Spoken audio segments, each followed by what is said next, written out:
Nearly 15 million people have logged on and experienced the World of Warcraft. Quite commonly overlooked is the rich and illustrious lore and history behind Azeroth. Join us as we venture beyond the pixels, code, and players. Welcome to the story of Warcraft.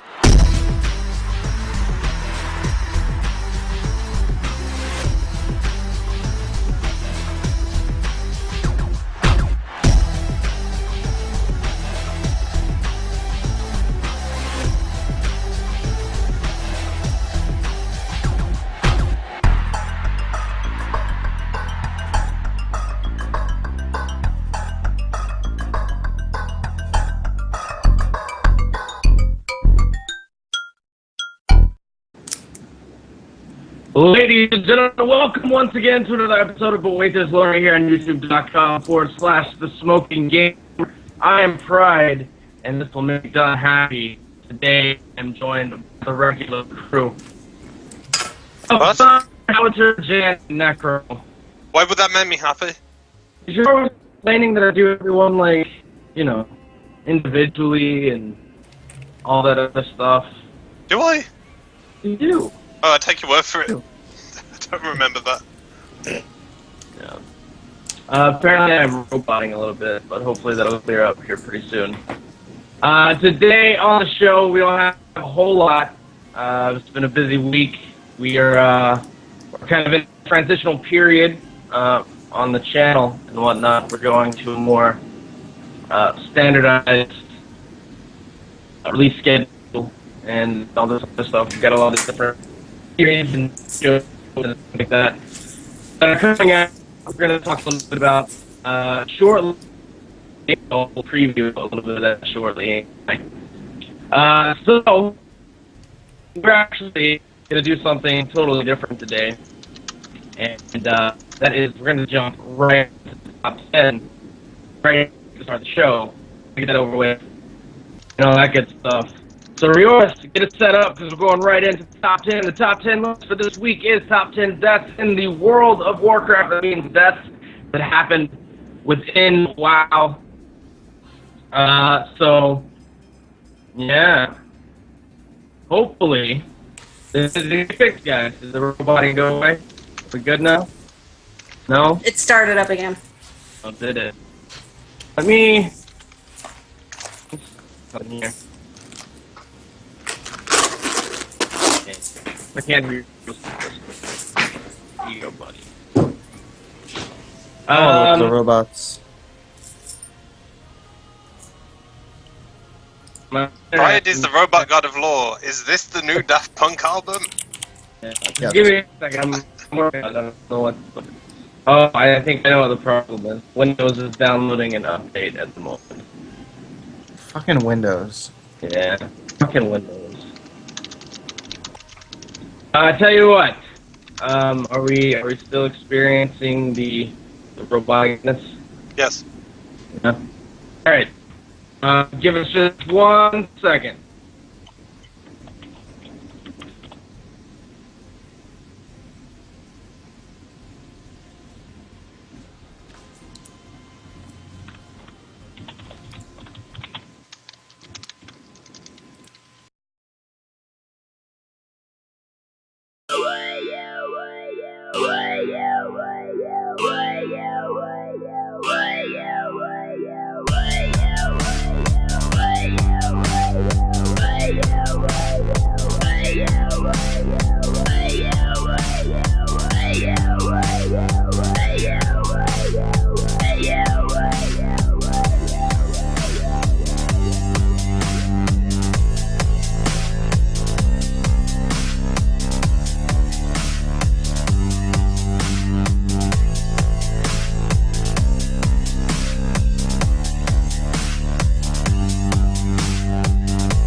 Nearly 15 million people have logged on and experienced the World of Warcraft.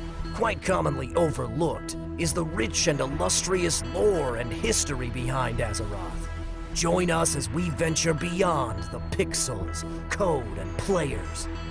Welcome to the story of Warcraft.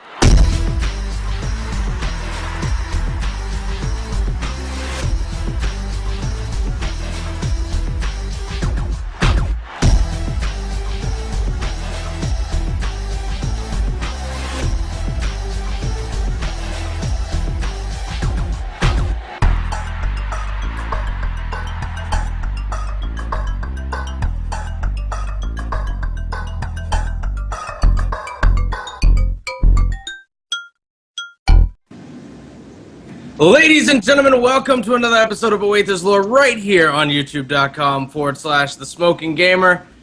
I am Pride, and I am joined by Necroxus, Janelle, Dunn, and Howitzer on the show today. Of course, Rior's, as always, in the production truck. This time, hopefully, a little bit more sober than last time. That was the goal today. We went for 16 beers over 18 that we had last week. Hopefully we'll be a little more straightforward and good to go today. But I do want to go ahead and say that today's show is going to be a little bit different. Nothing to worry about, though. We're in a bit of a transitional period here in Wait This Lore, or in the Smoking Gamer as a whole. So it's been a super busy week trying to get everything set up, getting the last little bits of that going. We're going to a much more standardized schedule and things like that. Release schedule. We've got several new shows, some returning shows, and things like that. So we're going to talk a little bit more about that later. But for now, we're going to hop right on into the meat of the show. We're going to talk about the top 10 list. And this week's top 10 list is, in fact, the top 10 deaths in the World of Warcraft. That means the deaths that have happened since the inception of World of Warcraft. So 2004, late 2004, actually. There's several major deaths that have happened since then, and we're gonna show you our opinion. In our opinion, that's something we need to stress a lot. A lot of people get upset sometimes about these lists. It's really weird. All right, this is a list of opinion. All right, there's no way to quantify what the most important or what the least important death or the most shocking or the least shocking death. This is just an opinion with the 5 of us plus a few other people that help us in the voting process. This is what we think. However, if you would like to guess the list, if you're listening live, obviously, if you're listening to the archive, then you can't really guess the list because you can just cheat and you know what I mean? Well, they So could. good. Like, if they watch it with friends, they can be all... Well, Because obviously people, stream YouTube to their TVs and watch But Where There's Law, with their friends, with a couple beers and drinking games. yeah, I mean... That's how it works, right? But they don't really get anything if they do. You know what I mean? Like I can't be there with them to say you were right or you were wrong. You know what I mean? So Well, I can't. It's not really the same Get on as that, the Pride. live listeners in the IRC.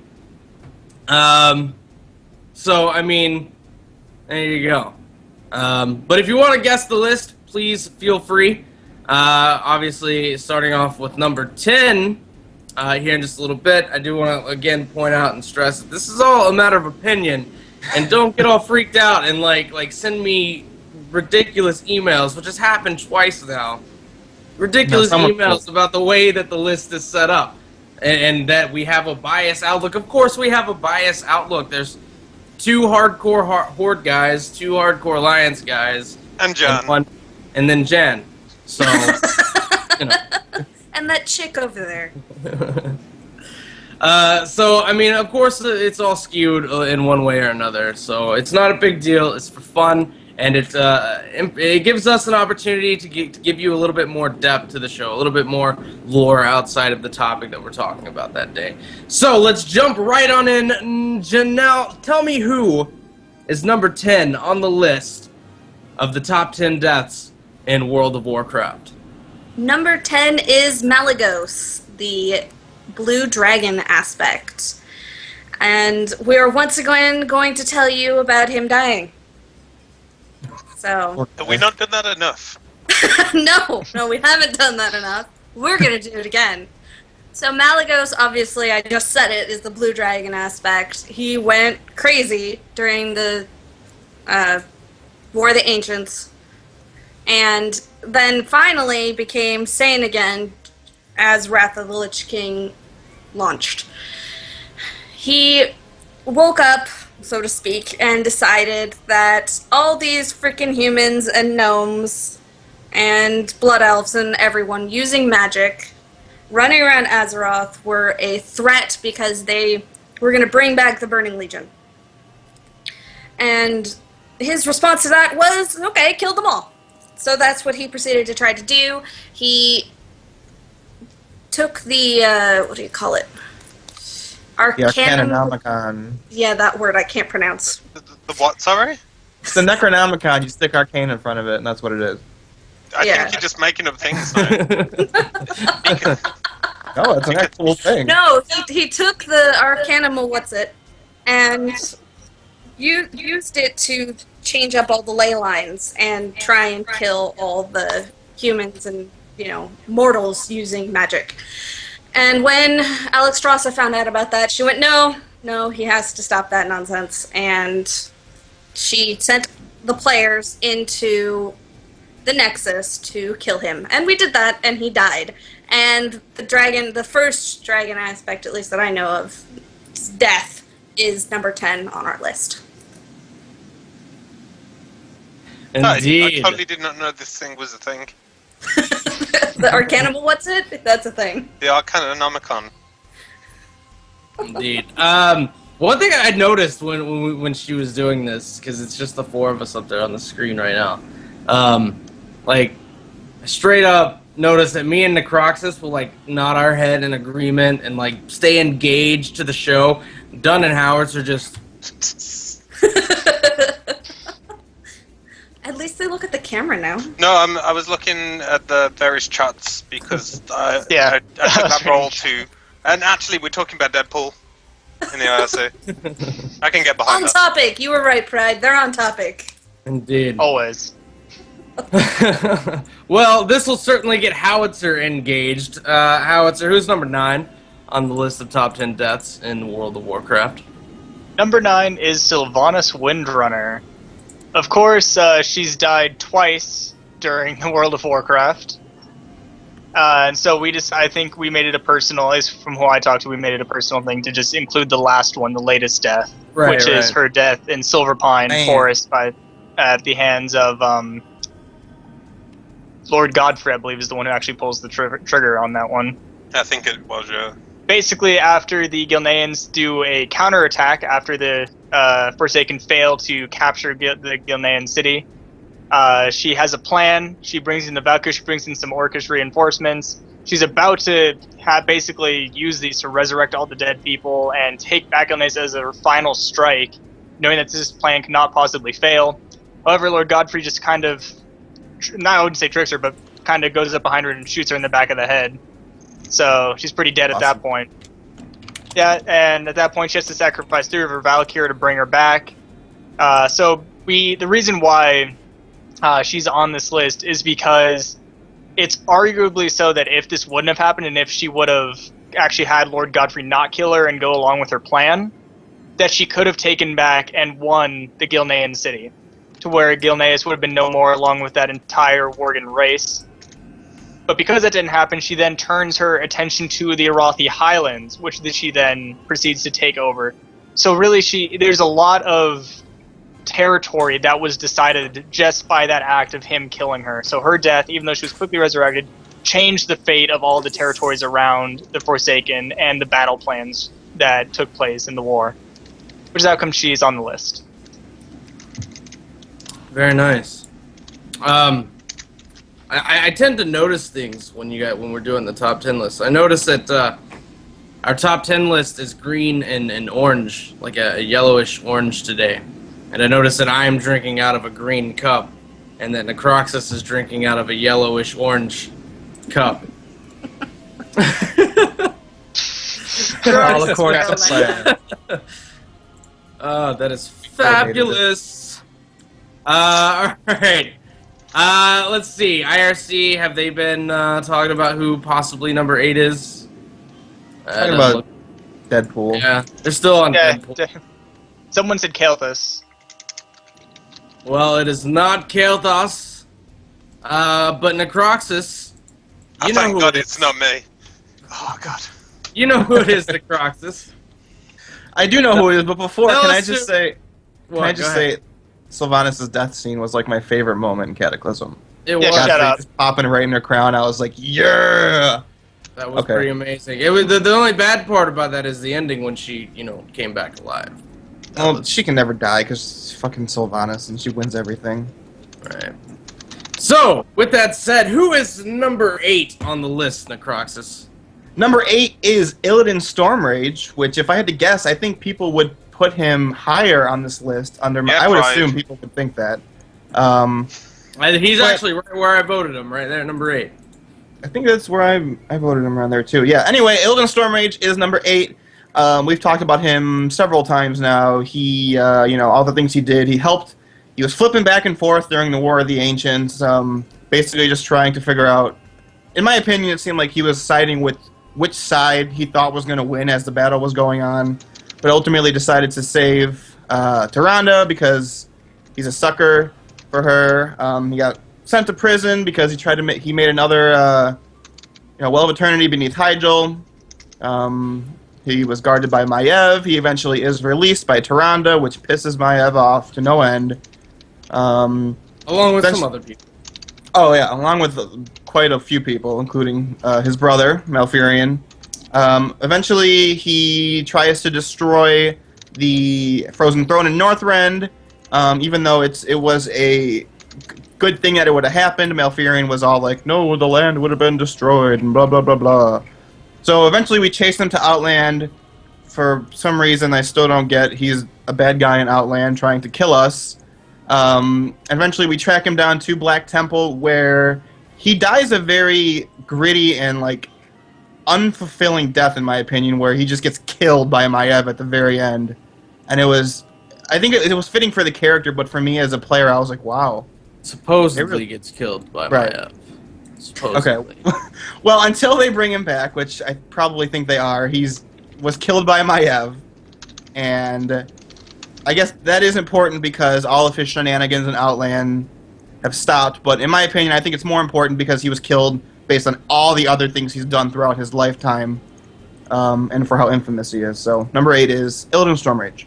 Well, I would like to point out that in my leveling experience, my questing experience in Shadowmoon Valley, I can't say that I ever felt, threatened by Illidan. You know what I mean? He never came after me personally. Well, that was why they did what they did with the Lich King in Wrath, because a lot of people felt like that. Right, but I felt like I was fighting, I felt like it was unnecessary for us to kill him. He wasn't... I understand the whole attacking Shatrath, or Shathra, whatever the fuck you want to call that place. But, I've always justified that by, he needed resources, and he asked, and they said no, so he took them. He tried to be nice. He tried to be like, let's work together on this, right? And then they were like, nah. So he's like, oh, okay. Well, I still need supplies, so the only other option is to take them. That's my thoughts. So, I think we killed him for trying to survive, you know what I mean? Yep. Regardless of that, though, moving on to number 6 on the list, or no, rather, number 7 on the list of top 10 deaths in the World of Warcraft is Ronin Redhair. We all know Ronin. We've read the books, we've seen the cinematics, we've met the guy on multiple occasions in Dalaran and all that good stuff. He is a young wizard who was kind of handpicked by Krasis or Corielstraws to do some pretty big shenanigans there, in dealing directly with Deathwing on several occasions in Night and Day of the Dragon. There you go. I swear to God, I almost said Day of the Dead. Day and Night of the Dead. But yeah, Day and Night of the Dragon. And through that, he gained popularity through basically doing some stuff that was way, way above his pay grade as a Dalaran wizard.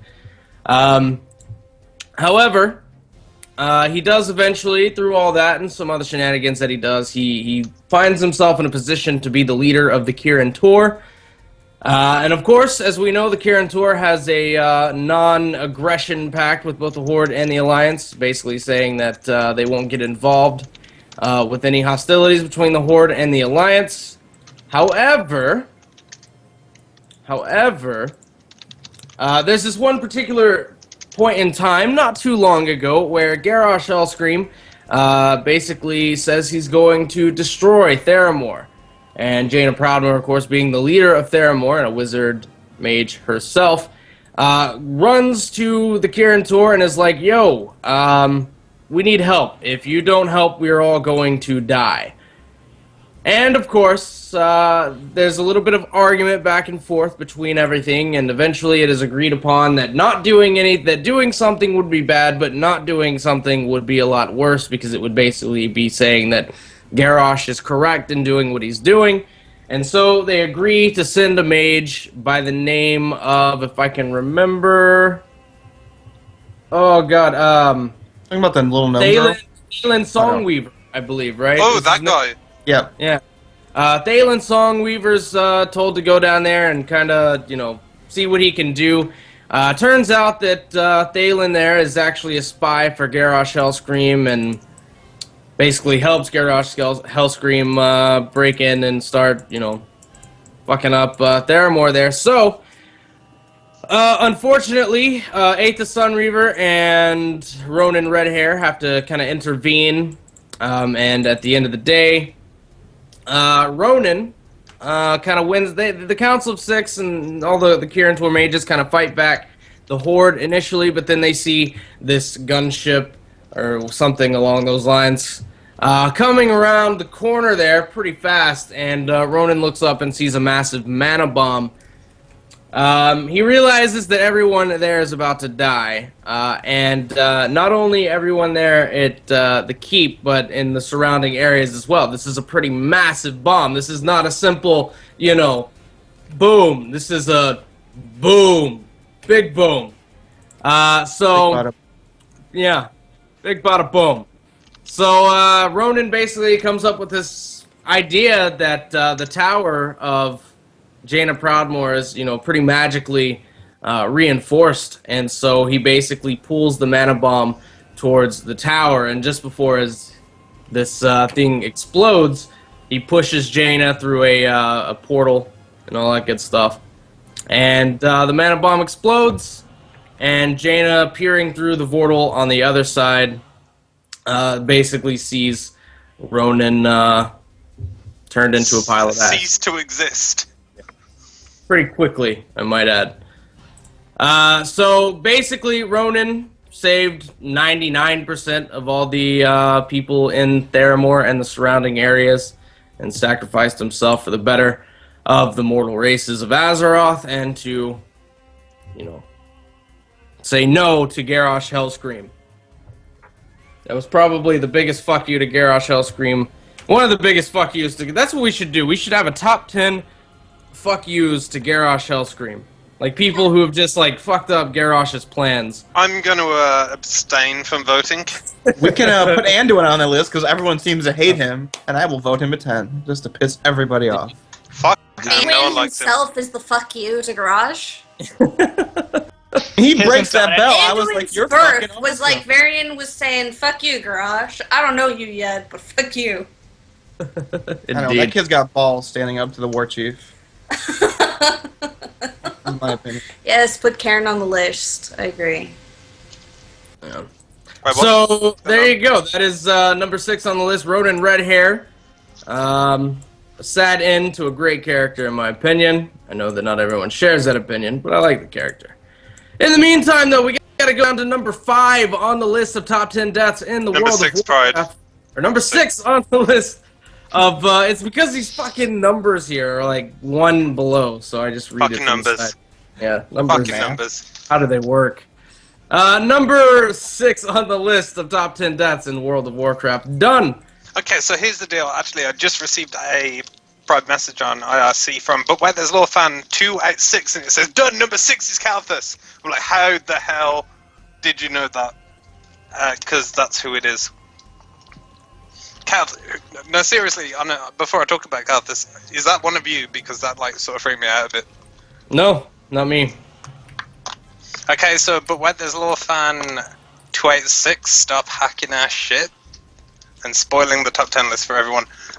Anyway, so Kalthus was the crown prince of the Sunstrider family. His dad died fighting Arthas at the battle of, I'm calling it the Battle of the Dead Scar, that's not what it was called, but I sort of like calling it that, so. And then he became, well, I guess, king. No one called him king apart from the Blood Elves that he took with him to Outlands.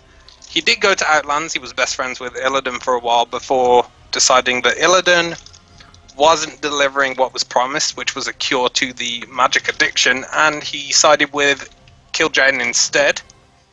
And then we killed him once in Tempest Keep, because why not? And then once again in Magister's Terrace is what that place was called. And Setbacks, why not? Yeah, big old crystal in his chest. Second time. First time. Well, after he died, when he was alive for the second. He had a big old crystal in his chest. Yeah, okay, sorry. Yeah, that happened, and then we took his head, and we can assume he's not coming back again. Well, that They're gonna give him a Mechanostrider head. That's what I heard. Sylvanas res him. There you Could go. be a thing. Headless Could zombie. be a thing. Headless zombie Kael'thas. Now, would you Indeed. res the head or No. the body? No, that would be great. That Just would count be this as great. head. What if Ramar pisses off Sylvanas? She brings back Kalthus. And Said it Samuels first. him as king. Right on. I could see. All right, we're gonna go on break. When we get back, we'll get down to the bottom 5 or the top 5. We still haven't figured out which way that goes. But Right. top 5. We'll get to the top 5 when we get back from this short break. Right here on Boy This Lord and this YouTube.com/The Smoking Gamer.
Thanks for listening to But Wait, There's Lore.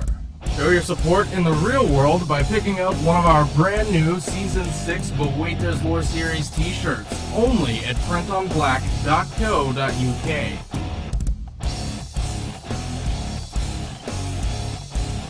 Order before July 31st for a chance to win this exclusive TSG Jade logo shirt.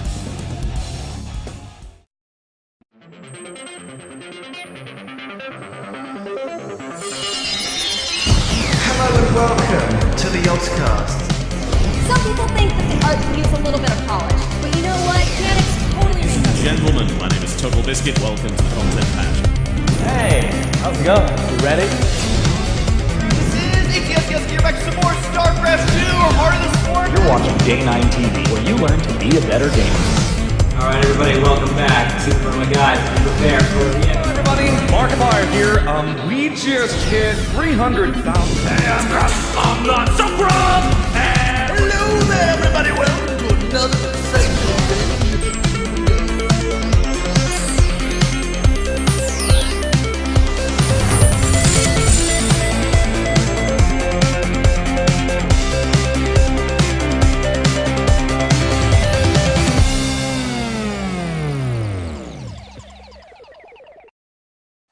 Want to stay up to date with all the latest happenings around the Smoking Gamer and its crew?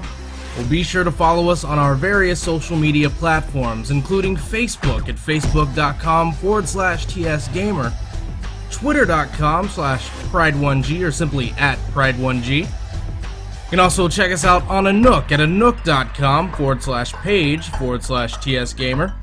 And of course, you can always come and join the fun over at www.knightsoflore.com. And we are back right here on Boy This Lore on youtube.com/The Smoking Gamer. We are in the middle of our top 10 deaths in World of Warcraft. There's a little bit of confusion, it seems, in the IRC, more so on the YouTube comments threads here, but this means that they had to have died within the World of Warcraft. Last week we did pre-World of Warcraft. This week we're in World of Warcraft, and there are quite a few. I think our list was like fairly large, almost like 80 choices. Not nearly as large as this week's though. That's which I'm looking at the voting thread now. There are 119 options. There are 119 characters to choose from there. So that's interesting. Well, actually, Pride, there's 238 characters. If That's you think true. about it. That's true. Currently in the number 1 spot, though. Let me just scrub through the list real quick. See if I can. Yeah, it looks like, just to give you an idea, maybe get your. I think it's all in a bunch. Vol'jin and Garrosh is at the top of the list right now. Won't tell you what the list is, but I'll tell you what would be number 1 right now if we did the list as it currently stands. It would be Vol'jin and Garrosh at number 1. It's guy love between two guys. Indeed, that's exactly it. Anyways. Oh, apparently it's actually Thrall and Cairn. It's still guy love. I don't know. It doesn't matter. At the end of the day, we're on this top 10 list, which is top 10 deaths in the World of Warcraft. Number 5 on the list. Necro, start us off here, buddy. Yes, number 5 on the list is the first old god that we see and meet in the World of Warcraft storyline, and that is Cthulhu. Cthulhu. He commands the old god forces of Ankaraj, and he's one of those bad old gods, the ones that there's also the Arakoa are trying to summon them in the Outlands, but Cthulhu himself he's very comparatively to Yogg-Saron and Yisaraj and N'Zoth, he might not be the strongest, but he causes some shenanigans. And personally, I like his death because the way you fight him in the raid is you go inside of him to kill him, which I think is pretty nifty. You go in his stomach and fuck up some shit. But basically, he's responsible for manipulating the it's the Silithid, right? He changes the Silithid into the Karaji, or is it the other way around? Whatever way, he makes the bugs worse, and that's why we must kill him because bugs are fucking terrible. He makes the bugs worse. That's a legit. I think that if there's any reason to kill someone, that's probably it.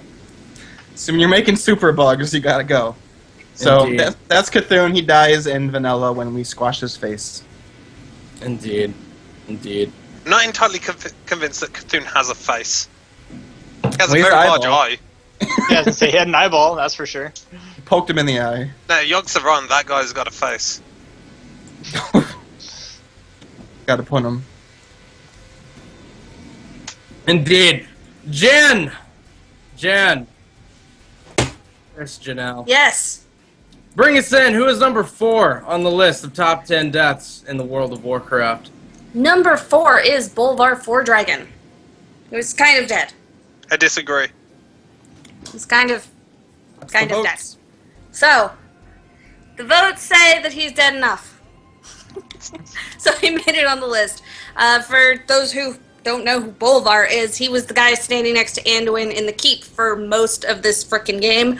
Then Wrath of the Lich King came out, and he finally got to do something. Lore-wise, honestly, he was Lady Katrana's bitch, who was Onyxia. Everyone was her bitch. He was her bitch. When he finally got to do something in Lich King, Varian sent him to Northrend to head the attack against Arthas and the Wrathgate. And while at the Wrathgate, he got his ass kicked by the Forsaken Plague. That's how we do it. Yeah, they totally kicked everybody's ass, including Arthas. He got his ass kicked too. Bolvar didn't die, though, like Arthas, thanks to the fire from from Alexstrasza, the leader of the Red Dragonflight. She burned him up good, and Arthas took his body with him back into Icecrown, where he strung him up, tortured him, and didn't kill him until he was undead. And then you all go in to kill Arthas as the Lich King, and he chooses to become the next Lich King. So his kind of dying sort of a few times got him onto the list. Indeed. Alright. Howitzer, my good friend. Yes. Are you ready? Are you ready to start the top 3? I don't know. The place where the listeners get mad at us. And No, we they're get already mad getting mad at us. Are they getting mad at us? Why are they getting mad at us? I was not don't the understand. only one that gave Bolvar that high of a vote. Everybody. I've directed some hate for example. It says, Gay Alan Ice want Bolvar up. That is the caliber of the complaints. Gay Alan Ice want Bolvar up. That's offensive. So people are mad that we didn't vote. Wait, so they're mad because we didn't vote Bolvar higher, or because we voted him too high? I think because he's too high. Too high? These people don't think he died, which technically, but there's a whole fucking conversation there. Yeah, there's a whole debate about all that stuff. Indeed. Okay, well, Howitzer, bring us in to start us off here at the top 3 with number 3. Who is it? Well, there's no debate about this one. This guy is for sure dead. We saw to that. His name is Deathwing. And I'm not sure if you want to count this as the aspect or not, but basically when we killed this guy, we did kill off, like Malagos, an aspect of the Dragonflight, this supreme being who by himself made a cataclysm across the world, shaping it forever. Did you say Malagos? I said like Malagos, he's an aspect that we killed. Okay. Jeez, John, listen. Now I know how it feels when you don't pay attention. We're supposed to be brothers, you're supposed to be hanging on every word I say about Deathwing because he's that important. When we killed him, when he was corrupted, he was about to bring Armageddon to Azeroth yet again because the Cataclysm just was not enough. We brought him down. His significance of his death is that the dragons no longer felt necessary. They gave up not their powers, but they gave up their aspect abilities. They took a back seat on the world because they thought their job was done. We now know there's some difference and maybe they want to get back in the driver's seat, but, forget them. Who cares about dragons? Richard Einach. Yeah. It would have gotten a lot worse if we hadn't killed Deathwing, and because he's dead, we can live peacefully now, knowing that there shouldn't be any more cataclysms on our world. Should We can always hope. We can always hope. Hope not. Fingers crossed. Indeed. Alright, so we're getting down to the wire here. There's only 2 left. A lot of people are saying, I heard someone in the IRC say that they think it's not Yogg-Saron. They think it's Arthas, Deathwing, and Sourfang the Younger were the top 3, right? That's Tyranniz, perhaps. That's his guess. But he would guess really important. he would guess wrong because he is indeed forgetting someone very important. As number 2 on the list of top 10 deaths in the World of Warcraft belongs to Cairn Bloodhoof. That's right, a Tauren in the number 2 spot. Cairn Bloodhoof, of course, is was formerly the chieftain of the Tauren, the Bloodhoof Tauren tribe in Thunderbluff there. And, well, we all know the story. We won't go into too much detail about that, but basically him and Thrall hooked up during Warcraft 3. He had some trouble. Thrall needed some help to get to an oracle of some kind. Cairn was like, I'll help you get to the oracle. All you got to do is help me beat back these centaur. And since then, we have been good to go, right? Or at least those 2 have been good. They've been like best buds, right? Well, You of made course all we of all that know. sound really dirty. I know. why So would you do that? basically, Yeah, at that's some bad. point in time, Thrall leaves his position as war chief of the Horde, and Cairn doesn't really like that. They actually have an argument about his replacement, which of course was Garrosh Hellscream, and so they kind of left on bad terms. And ever since Thrall had left, Cairn had kind of had a chip on his shoulder with Garrosh. He didn't feel that Garrosh was the right choice and all this other stuff. So basically, a lot of bad things happen. There's a lot of bad blood between the 2, but it really comes to a head when Cairn Bloodhoof challenges Garrosh Hellscream to a Makara, which is basically a fight. In the old ways, it was a fight to the death, and basically, Cairn challenges him to be war chief of the Horde. Basically, that's how it goes. But see, when Thrall was in power and Thrall was war chief, the Makara was changed a bit. To where it wasn't really a fight to the death. It was just, a fight. Whoever won went ahead. Garrosh, however, when the Makara was issued, said, we're going to go back to the old ways. We're going to fight to the death. Now, the Makara basically happens. They meet up in the arena in Orgrimmar, and they're not allowed to wear any armor. They're only allowed their weapons. So we, of course, had the Rune Spear for Cairn, and we had Gorhal for Garrosh.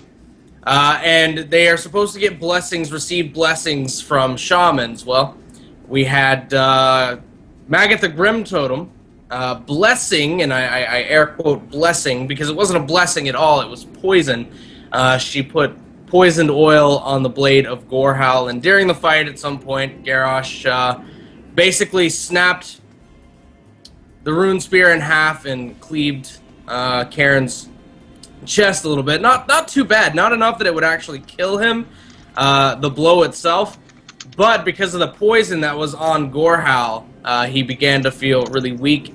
And due to him feeling very weak, Garrosh took advantage of that misstep that he took and gave him a killing blow. And of course, before he even hit the ground, Magatha was, sending people off to Thunderbluff and all that stuff. But basically, Cairn was killed basically by betrayal of Magatha Grim Totem, and some will argue the betrayal of Garrosh Hellscream, but Where's my wrong button? We won't get into that too much. Otherwise, we'll be here all day. For the record, this was the first demonstrated example of Orcish democracy. Orcish democracy is still a thing. It is. He did say Thrall, so. Orc is a democracy. Yeah, but okay, second ever demonstrated. I forgot about that fight. Indeed. So, in the meantime, that is number 2. Let's just recap real quick. Number 10, Malagos. Number 9, Sylvanas. Number 8, Illidan. Number 7, Ronan. Number 6, Kael'thas. Number 5, Cthulhu. Number 4, Bolvar. Number 3, Deathwing. Number 2, Cairn. That leaves only one guy and one guy only to be number 1. Done. Tell us who it is. Well, I've had some very colourful suggestions in the PMs. One of them being your playable character. My playable character didn't die because I'm really good at this game, but it's Arthas. Arthas is the guy. Yeah. By a show of hands, who agrees with this? I'm raising my hand. Wait, I have to quickly look and see who number 1 is. Arthas. This is number Arthas. 1. Oh, then Stop fighting with me in the IRC and pay attention. So see, so Jan agrees with it. However, do you really agree with it, Howie? Like, do you really think that Arthas was the number 1 death in World of Warcraft? Yes, I do, because Do you that's really? how I voted. Yes. I had to reference myself. Yeah.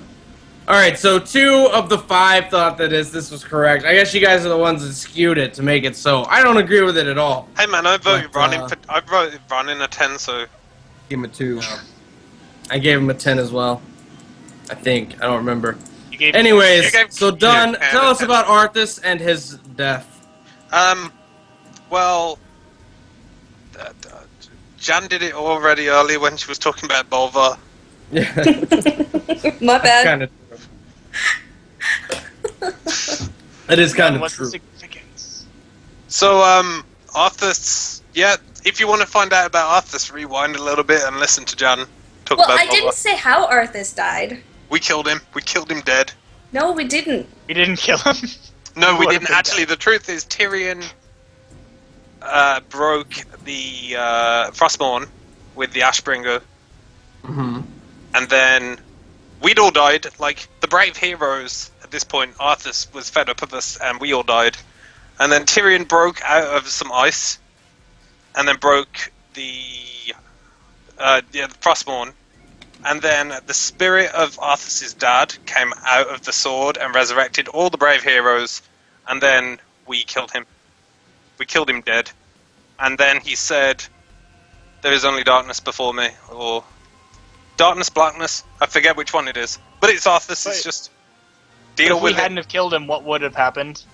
Would Let's say we have failed been, and he would have lived. Oh, we'd have been, the brave heroes would have been resurrected to be lieutenants of the Scourge, and that's pretty bad. Yeah, that would be pretty good. As you know, we're kind of the bee's knees. Pretty sure Indeed. if he would have lived, it would have been the end of the world. Of Warcraft. Yes. Indeed. So there you go. Number 1 on the top 10 list of deaths in World of Warcraft is indeed Arthas Menethil, to the disagreement of myself and others. I don't know how the fuck that happened or how we let that happen. Sorry. I'm not. Now let's argue about Bolvar a bit. He's not Okay, dead. so no, hold on. What is this? Tyranor, Howitzer, Rioris, and Janelle all gave Arthas a 10. Are you guys kidding me? The hell is wrong with you? See, What? me and If we didn't kill him, just like Deathwing, it would have been the end of the world. know how to do this. It was an awesome death, and it was awesome. And that's Wasn't all I that cared awesome? about. Of course, was an Deathwing awesome and death. Arthas were gonna die. That's why I gave them like the lowest scores.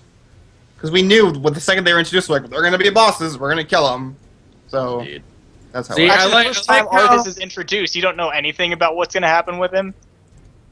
Because he was introduced. Maybe not in Warcraft 3. Warcraft 3. Yeah, well, maybe not Yeah. when he first shows up and is like, "Here I am as the paladin." But I meant So you're like, saying, when- basically when what you Wrath said, came out. based on your votes, if I'm looking at this right, was even Cthulhu's death was more important than Arthas.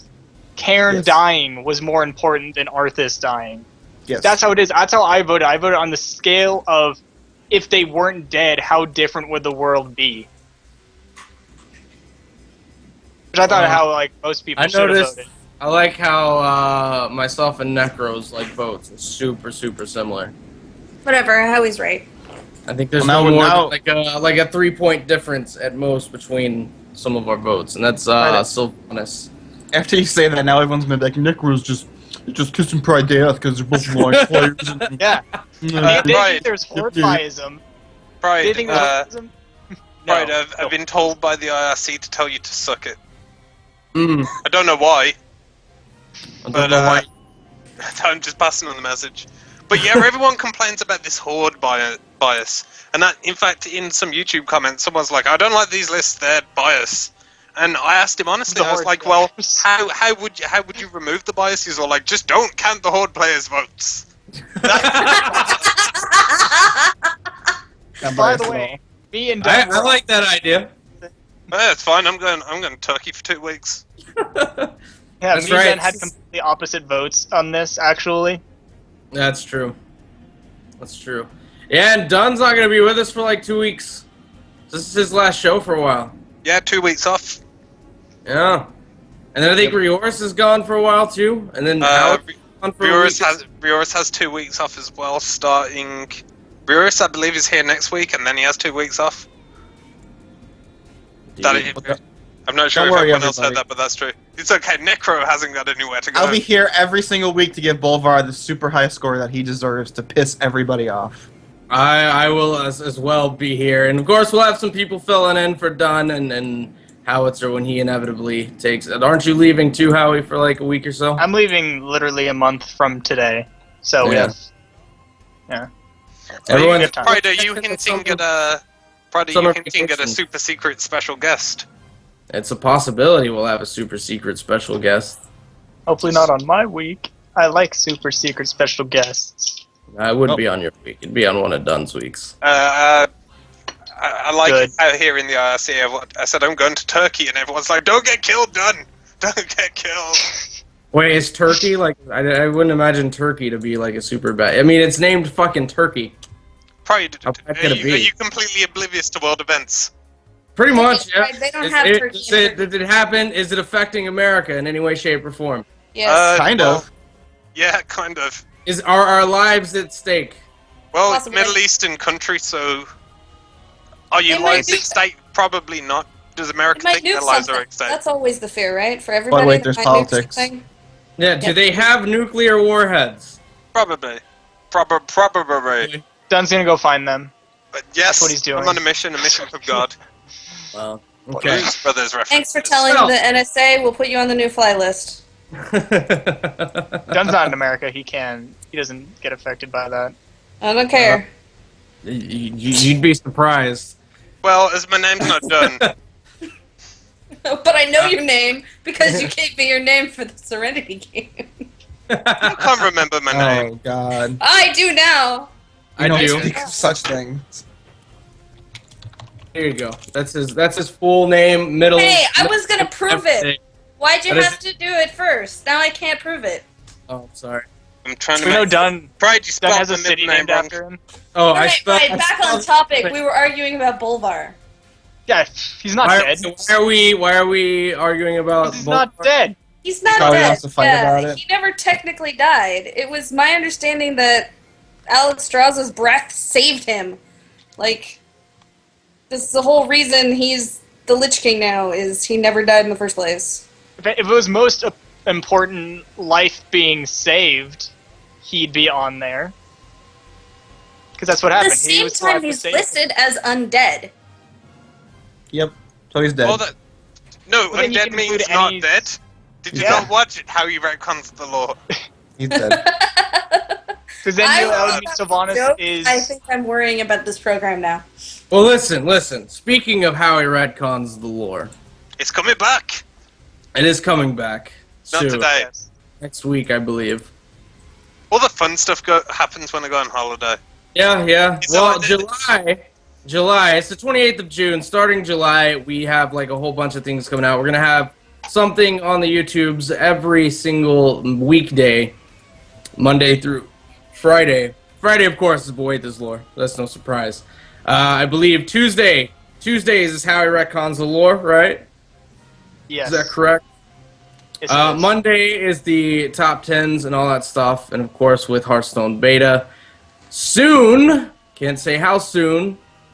Can you tell us how soon? No. Oh. Damn it. We'll What be is the doing point of this stuff job? and all that good stuff. I need the But- perks of beta.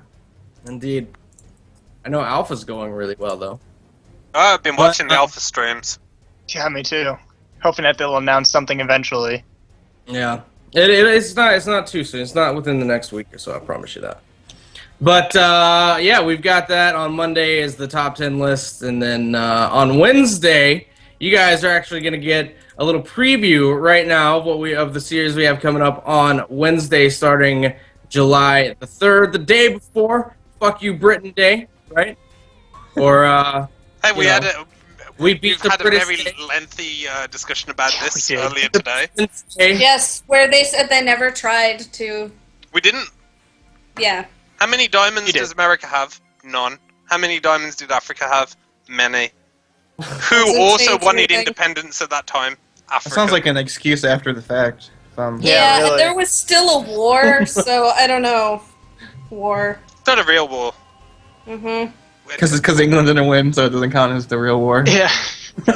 Common rule What you over see in is Britain. it's not a war if England wasn't in it. But England was in it. Hold on. I think Rioris slipped up and like all tabbed out of Skype and showed. He's so Reddit. angry. He's so He showed- angry right now. He's all like, "What? Because we Shout out invented cheese, you see." I don't know, but apparently the IRC is on the rage because apparently you're browsing Reddit Yeah, Rioris.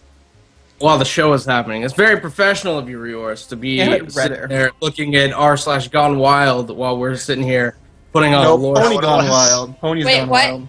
Why does it matter? Oh, He doesn't talk. But he's supposed to be paying attention to what I say so he knows when to switch the keys and stuff. Anyways, we are.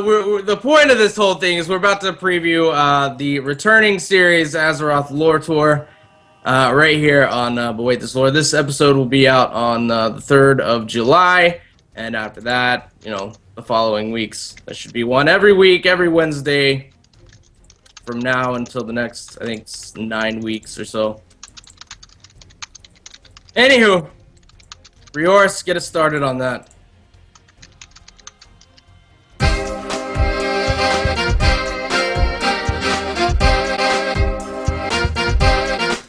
Hello guys, I am Pride and I will be your Azerothian lore tour this evening. Starting off, we're going to check out the Kingdom of Stormwind, also known as the Kingdom of Azeroth. It is the last true bastion of humanity in the Eastern Kingdoms, and despite its idyllic scenery and rolling hills, the serenity of the nation was shattered by the orcs coming in the First War. While the humans have rebuilt, they have not forgotten the destruction the orcs have caused, and work tirelessly to this day to prevent them from pushing into their lands and re-establishing a military base. The first stop on our lore tour is the Northshire Abbey within Elwyn Forest, home of the religious order of clerics known as the Brotherhood of Northshire. They, of course, were led by Archbishop Alonzus Fowl and the Abbey-trained clerics who would go on to greatly aid the armies of Stormwind against the Horde. This abbey also housed Medivh during his coma caused by the Guardian's powers manifesting along with Sargeras' corruption, and as with the next stop, it ultimately was destroyed by the rampaging Horde and rebuilt by the surviving humans. And of course, our next stop is the capital of the Kingdom of Stormwind, Stormwind City. It's ruled by the influential House of Wren. When the orcs first marched onto Azeroth, the war ended with the total destruction of not only the city itself and most of the nation, but also the death of its king, King Lane Wren. Lane's son, the inexperienced Varian Wren, who is the current king of Stormwind, rose to take the crown, and as humanity tends to do, the surviving members returned and rebuilt largely thanks to the work of the Stonemasons Guild. However, even after the Alliance's victory during the Second War, Stormwind's problems would not end. The House of Nobles refused to pay the Stonemasons Guild. This caused a riot in the city led by their former leader Edwin Van Cleef, and during the riots, Queen Tiffin Wren, despite being a strong supporter of the Stonemasons, was accidentally killed. And of course, the Stonemasons, having fled from Stormwind City, would continue to be a thorn in the side of the kingdom for years to come, rebranding themselves as the Defias Brotherhood. They would gain control over a large portion of the next stop on our tour. Ladies and gentlemen, welcome to Westfall. This is the once breadbasket of the kingdom that had fallen into poverty. The beautiful green pastures that you would have seen have now become barren wastelands due to drought and maltreatment at the hands of the Defias. The Brotherhood operated out of the mines beneath the city of Moonbrook, which became known as the Dead Mines due to its rather colorful history, and we'll go ahead and take a look there now.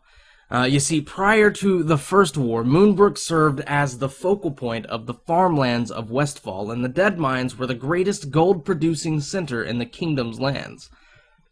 But with the coming of the Orcs, Moonbrook and its sister town Goldshire were the last two human towns destroyed during the First War, and the Dead Mines were inhabited by a band of ogres.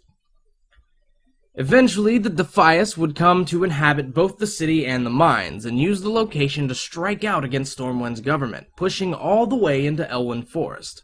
The people of Westfall began to notice that Stormwind had more or less abandoned the land and formed the People's Militia to stand against the Brotherhood. This militia housed its organization out of Sentinel Hill, the only remaining Stormwind-affiliated encampment in all of Westfall. Consisting of loosely grouped and half-constructed buildings, Sentinel Hill's notable feature is, of course, its large tower. From Sentinel Hill, the citizenry of Westfall fruitlessly tried to resist the Defias' grip on the land, and eventually began to seek aid from pretty much anyone who would give it, including 2 upcoming tour stops. And of course, for one of those stops, we moved to the northernmost territory of the Kingdom of Stormwind, the Red Ridge Mountains. In comparison to Westfall, Red Ridge is relatively stable, supplying Stormwind with lumber, fish, and crops. The central hub for commerce and trade in Red Ridge still remains the town of Lakeshire, built off the immediate bank of Lake Everstill.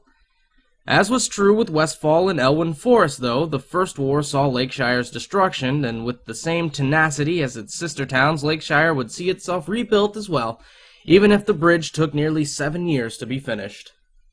Unlike all the rest of Stormwind's territories, however, Red Ridge still houses a large orc population even after the Horde's defeat in the Second War. From the once human-occupied stronghold of Stonewatch Keep, the Blackrock clan orchestrates guerrilla warfare-style attacks on the nearby Lakeshire. The Blackrocks also operate from a camp across Lake Everstill in Render's Valley, enabling them to attack the human town from either side. Finally, Red Ridge is also home to a famous junction by the name of Three Corners.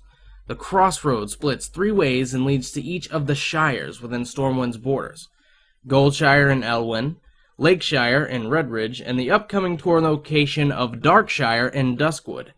You would be truly remiss to skip over this glorious wonder of Stormwind's natural landscape. And now we come to the shadow-locked land of Duskwood. Once a part of Elwyn Forest itself, the land was cursed to its current state, due mostly to the Scythe of Elune and its summoning of Worgen. Yeah, there are also Worgen. If you haven't already been sold on this illustrious territory, ogres moving in from Deadwind Pass to its east surely will seal the deal. If you haven't been persuaded against arriving yet, travelers would be advised to visit the long-dead volcano crater known as Twilight Grove. In stark contrast to the rest of the landscape, the crater teems with life in a cloaked twilight. Featured in the center of the crater is one of the great trees of Azeroth that contains a portal to the Emerald Dream. And despite the myriad of nefarious things wishing to murder anything alive, somehow 2 towns cropped up amidst the chaos. The penultimate stop on our tour is the illustrious Raven Hill. Along with its sprawling cemetery, the town once held a school that graduated Azeroth's finest embalmers.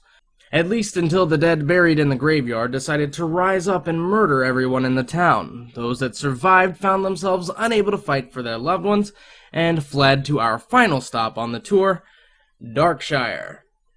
Formerly known as Grand Hamlet, the town was destroyed during the First War, but later rebuilt. Darkshire's troubles first began when its nobles were slaughtered at a party in Medivh's Tower of Karazhan, combined with the darkening of the woods, appearance of the Worgen and undead, and of course the invasion of the ogres. One can only guess as to why the town's name was changed. Look, if you still decide to come to Duskwood, you deserve the inevitable death that is to come. The place is the epitome of a hellhole that would be best served burnt to the ground. And so we come to the end of this tour of the World of Warcraft. We hope to see you again for our next installment. Be sure to stop by and take a look. Want to stay up to date with all the latest happenings around the Smoking Gamer and its crew? Well, be sure to follow us on our various social media platforms, including Facebook at facebook.com/TSGamer, Twitter.com/Pride1G, or simply @Pride1G, You can also check us out on a Nook at anook.com/page/TSGamer. And of course, you can always come and join the fun over at www.knightsoflore.com. Thanks for listening to But Wait, There's Lore. Show your support in the real world by picking up one of our brand new Season 6 But Wait, There's Lore series t-shirts, only at printonblack.co.uk.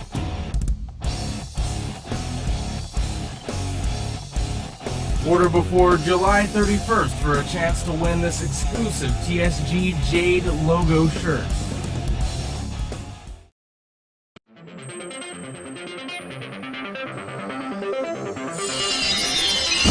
Hello and welcome to the Ozcast. Some people think that the art needs a little bit of polish, but you know what? Mechanics totally makes Ladies and sense. gentlemen, my name is Total Biscuit. Welcome to the Content Patch. Hey, how's it going? You ready? This is ATS Gear back to some more StarCraft 2, Heart of the Swarm. You're watching Day9 TV, where you learn to be a better gamer. Alright, everybody, welcome back. Super my guys, be prepared for the end. Everybody, Markiplier here. We just hit 300,000. I'm not so proud. And hello there, everybody. Welcome to another segment.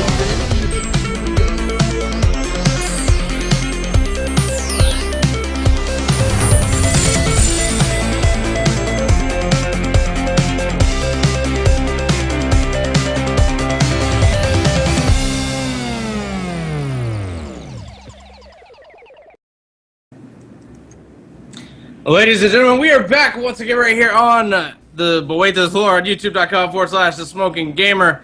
I'm Pride, joined by the regular crew of Dunn, almost said Snapple. He's not a regular crew.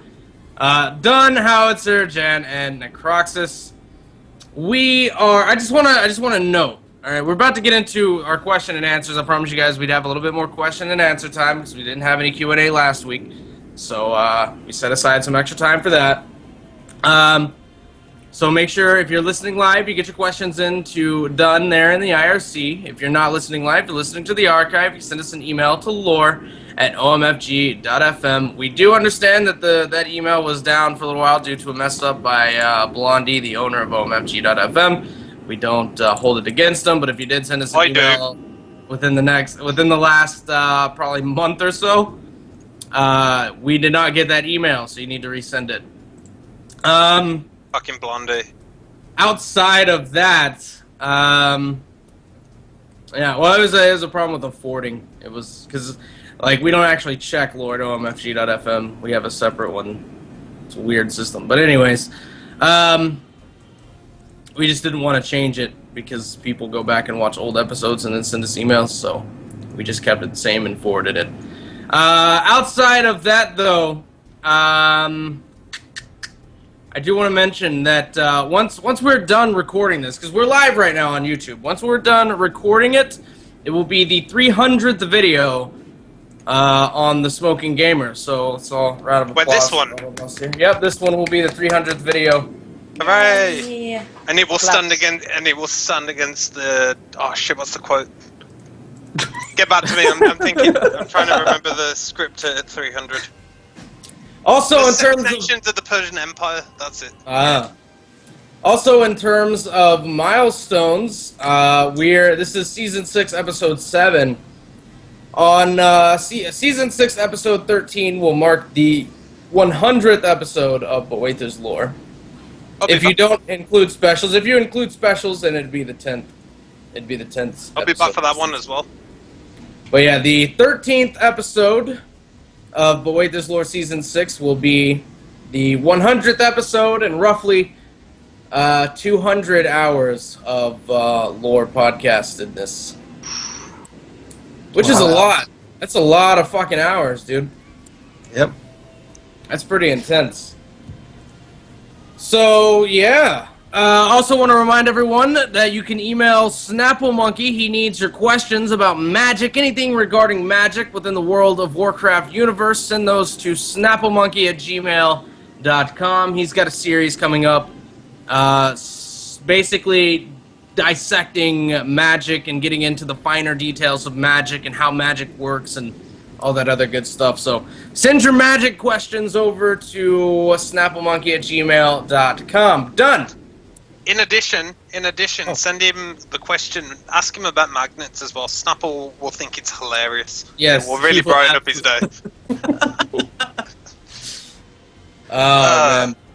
Also send him questions about what kind of questions he wants. Yeah, he likes that a lot. Really, really likes that one. He did not go on a 2-hour rant at all about people sending him a question about what kind of question he wants.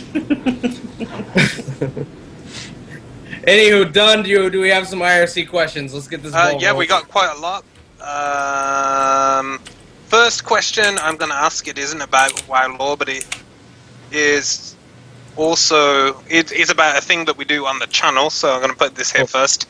Okay. Why were there only 2 StarCraft 2 matches this week? Apparently, it's my fault. Oh, Jan, Jan's oh my gosh, Jan. Yeah, Jan. We're going to need you to take that one, Jan.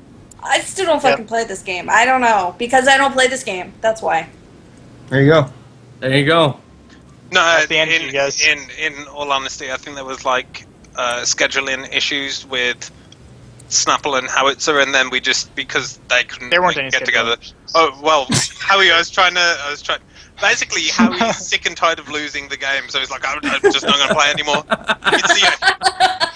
It's the only winning move that's left to me. But Rage quit. Yes. we do have I rage quit StarCraft tournament. all the other one. The semi-finals are all the games are played, and they're quite exciting. There's some interesting things going on in that. We're getting them casted. Well, I'm not getting anything casted because I'm going on holiday. But Rioris and the other not as good casters as me will be covering the semi-finals. I'm a Oh, good it's caster. me, MPD. Very is. mean. It is me, MPD. 2 times I've casted. So, basically, yeah, Howitzer rage quit. That's why there's only 2. Well, the way I see it, if I would have played Snapple, not only would it have been super embarrassing for Snapple because I would have beat him 2-0. That's just what would have happened. I didn't want to waste the viewers' time and disappoint them in their newfound hero of Snapple. Because I'm actually a shark for StarCraft 2. I'm actually in the Master League. But I didn't want people to be upset by my crafty playing or think that I wasn't. I was purposely trying to lose, so I couldn't do it. I couldn't put the fans through that. It's very noble of you. Apparently. Yeah. All right, next question. Holy shit! I got a question that just says, "Hey, Dutton, here's a question," and he hasn't quite come through yet. So I'll get back to that. I've got quite a lot. Okay. I've been waiting to ask you this for a long time, Dun, so please get to it. My question is, how many lower are there, and what are they there for? Like, what do they do? There are 7 Loa, and they don't do shit. There's more than 7. I don't know. There's a ton more now. There's Keep adding them. There's 17 Loa, and they don't do shit. They fuck with the trolls. That's like their big thing. That's what they pretty much confirm in the Vol'jin book. They're just assholes that like to mess around with the. They're like kind of like the Greek old gods or the Greek gods. Oh, careful, Necro. What? We're not supposed to talk about the Vol'jin book yet. Like, we're not even supposed to let them know that we've read the Vol'jin book yet. I haven't read the Vol'jin book. Necro. Yeah, Necro. I'm getting fired. For real this time. No, but now I've got to go apologize to Blizzard. I'm just kidding, they don't really care. Anyways, alright, so Necro, since you know about it, how many Loa are there? Yeah, Necro. I want the exact number. I can count the ones on Wowpedia but even though there are more than that still, I think no, they don't. But there's a whole lot. There's a lot. They're basically any major animal species. There's a Loa for it. So. And like some animal species have multiple Loa for it because each tribe has their own set of Loa. As well as Wansambi, the Loa of the dead for the Dark Spears. Right. Alright, so next question. Next question. Jan, are you keeping your eye on the YouTubes? I am keeping the eyes on the YouTubes. Ask us that question you got from the YouTubes. Yes, Jan, ask us. Oh, you want me to ask? I'm Well, sorry. I'm not I'm getting new jobs all of a sudden. Damn it, Jan. Promoted.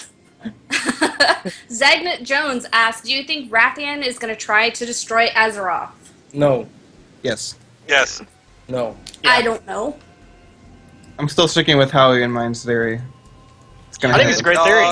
I think it makes too much sense you, to not happen. It's gonna He's happen. not going to try and to phrase it correctly, he's not going to try and destroy Azeroth. He's just going to, like, put a giant red flag of, like, oh my god, this might be destroyed. Someone should try and save it. Hint, hint, nudge, nudge towards the Titans. Yep. Okay. Ask us another one, Jen. Alright, we have Beetlorm. Do you think Sylvanas should die in the SSO? I asked this question because I don't know what an SSO is. Siege of Siege of Orgrimmar. Orgrimmar. Siege of Orgrimmar. Okay, S-O-O. sorry, I'm not good with acronyms. Yeah. Yeah, S-O-O. I've never Yes, seen I it think before. she should die in the Siege of Orgrimmar. No. I think she No, should die that- and stay dead. That would be a horrible way to kill her. We No, need to that'd be a kill her fantastic. epically. No, you're right. It would be because it gives her way too much credit. She should die by just like slipping and cracking all of her unfleshed bones. I don't Too think she much should bias in the top 10. I just said I don't think she should Alliance die. bias is something we have to fight every day. As a horde. Yeah. Oh, so what am I, chopped liver? Yes. Maybe. You I don't don't know. That's true. I don't know, maybe. She should die because the Horde turned on her because she went too far over the edge, which it kind of seems like is that's what they're doing. I She's mean, going I'm not increasingly sure if there's a crazy. question I don't know. for it, but Can we they've talk kinda- about the audio? They've kind of scaled her back a bit, I think. I know, she's talking shit to Lothar I know, can we talk about the audio? I'm not She's sure if pretty there's a bad in question. 5.4. I don't know. She's We'll talk about the audio next week. Yes, don't have to do it. Uh, It's on the IRC desk. well, let's get another IRC question going, then we'll get into it. Here's Kothu from the IRC has asked a question that I've pondered for a while. Okay, so Dranosh means Heart of Draenor, right? In Orcish. But Orcs didn't call Draenor ever. What's the deal? That's not word for word what he asked, but that's pretty much the gist behind it. And why? I think Okay. Blizzard actually addressed this. Did they? I remember them saying something about this. So the question is, why don't the orcs talk about Draenor as Draenor? No, why is Dranosh called Dranosh? Because it means Heart of Draenor, which is not the word that the orcs use for the planet they inhabit. Probably just some influence on from the Draenei. Who knows? Who cares? It's a name. I care. It's an inconsistency. I will not tolerate Hey, it. this is World of Warcraft. The whole thing is an inconsistency. Let's be honest. Get Metzen on the phone. Okay. Call him Let me right now. I'll call him up. Speaker. All right, let's get another question because we can't really answer that question. We don't have like definitive anything on that. Oh, okay. Tyranor asks, my question for the show is, what is your opinion on the Gammon sound files? Then we just said we're not talking about the sound files today. He's also being a troll because we talked about this like 4 times Yeah, already. we talked about Yeah, it so a lot. good. So good. That's my opinion, so good. Closing the... Stupid. Moving All right. on. Jan, give us another YouTube question. Leono413 asks, what are your thoughts on Magatha Grim Totem in the siege, on the lack of Magatha Grim Totem in the Siege of Orgrimmar? How about the Um, entire expansion? Sure. Why would she be at the Siege of Orgrimmar? Why, like, either Alliance or Horde, like, definitely wouldn't be fighting for the Horde side.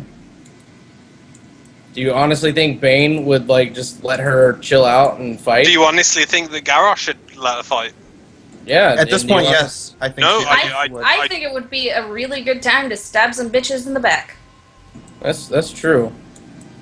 But no, I mean, I don't think Magatha has. I think Magatha's probably working on her own plans in the back. She's still trying to get control of Thunderbluff. She just can't let that Again, go. good time to stab some bitches in the back. But yeah. All right, so we need another IRC question. Here's a good one. Okay. No, one sec. That's not the one I wanted. Here's a good one. Why isn't Crisis on the top 10 list? Didn't his death impact more than Kern's death? Or Bolvar, who isn't really dead? Nope. Nope. He was on the list. He didn't make it. Yeah, he was. He was on the original list. And Was he? he got Yeah. voted down. Well, I didn't vote for him. Or That's probably why he didn't make it on the list. I actually voted him pretty high, but he didn't make it. He was pretty close, though, so don't feel too bad. All right, next question. Oh wait, let's get to a. All right, let's see. Okay, this is Hello, but wait, there's lore. With all this stuff going on with Garrosh and all this other stuff, we've been seeing a lot of talk about the next war chief. My question is, do we know in what way the first war chief was appointed? Because I always thought that there would be a battle royale between the Orcish clan leaders to determine who would have been the strongest, and if this was the way the war chief came to be, is it possible that we will see this play out again after Garrosh is killed? Regards, Tiro. Or Tro, something like that. Battle Royale, both feet must touch the ground, go over top ropes. I'd love it. That is not how the first war chief was chosen, though. The first war chief was installed by the Shadow Council. Gul'dan being a shifty dick, established Black Hand. The way that the war chief ordeal was set up was, you got to remember, way back in the day, the Orcish clans weren't united under any one banner. They were sort of like the trolls. They had their own little clans, their own tribes and whatnot. And then whenever the unification happened, basically it was just someone just showed up and was like, I'm the war chief, and everyone's like, okay. Nowadays, it's just there's several ways that you can become war chief of the Horde, as we've seen. We've seen several different ways that people have become war chief of the Horde. Yep. Thrall, I mean, some of them get it by, the Makara. Some get it by, Thrall. In Thrall's case, he got it just because he recreated the Horde. No, but you could argue that, like, Thrall was, like, handpicked by Doomhammer, who was, I guess you'd call him the war chief. When Doomhammer died, he was all like, take my hammer! Yeah. And that was symbolic of him passing on the mantle of leadership to the Horde. And Garrosh was appointed by Thrall, so the last two war chiefs have been appointed by their predecessor. Yeah. So there you go. I guess the first one, Tyranor was saying the first one was by popular vote, but it wasn't a popular vote. It was by Gul'dan. Let's be honest. Yeah. So there you go. All right. So next question from let's actually do another YouTube one, because I saw a YouTube one that was really awesome by Dylan. Yes, Dylan Minaz asked if we had heard about the Rathian is Medivh theory, which you have heard about it? I have not heard about it, but I would like to. He went on to explain that the theory is that Medivh, being the last guardian of Azeroth, and there having to always be a guardian, that he is Rathian, or he is teaching Rathian and preparing him to take his place as guardian. Well, I see one pretty major flaw in that theory. Yeah. And his name is Medan.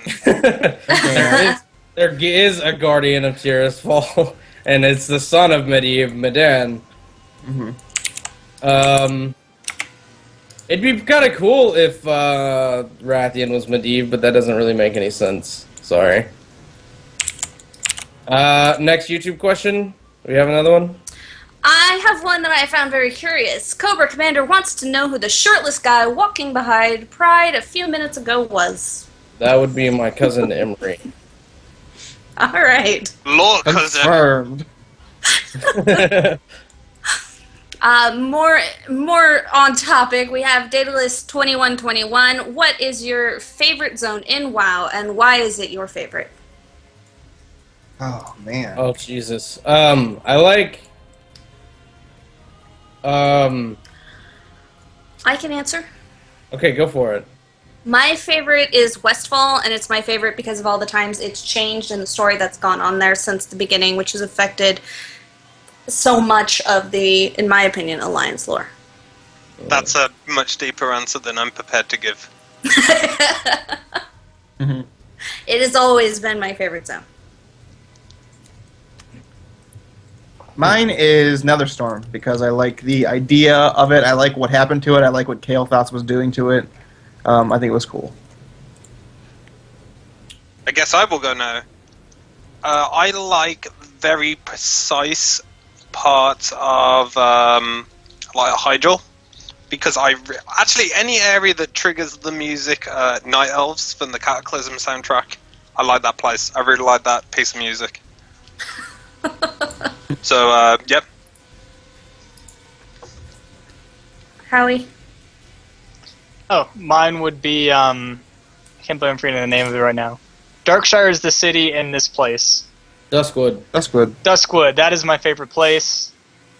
I just loved all the questing there. I like the feel of it with the introduction. You know, the first time you see the werewolves, the Abercrombie and his... Stitches. And Stitch, yeah, Abercrombie and Stitch. So I just like the entire kind of vibe in that zone, and also the massive. I mean, I played back in the day of Vanilla, so that massive tree with the portal on it was always an awesome thing to see there, especially at such an early leveling area. Twilight Grove, yeah. Yeah. My favorite zone is Crystal Song, and it's for the exact opposite reason that he likes Duskwood. I like Crystal Song because there's a whole 2 quests there. And I hate questing with a passion. So It was supposed to be where the tournament was, but Dalaran was too laggy to put more stuff in the area below. yeah. So there you go. Crystal Song is my favorite because there's no fucking quests. Seems legit. Yeah, actually, no. My favorite zone is Elwyn Forest because there's when you're flying from. I discovered this when I was filming the 3rd episode of Azeroth Lore Tour. When we go to the Burning Steps and all that good stuff, I was flying from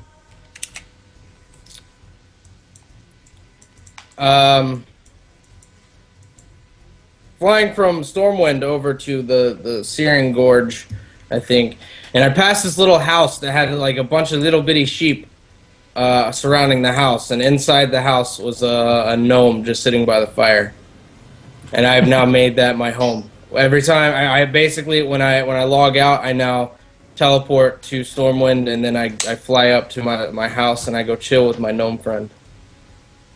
Nerd. Awesome. It's the closest to RP I'll ever get. Back to YRC. I had one. Yes. Fucking where? Oh shit, where's it gone? I had a really good one.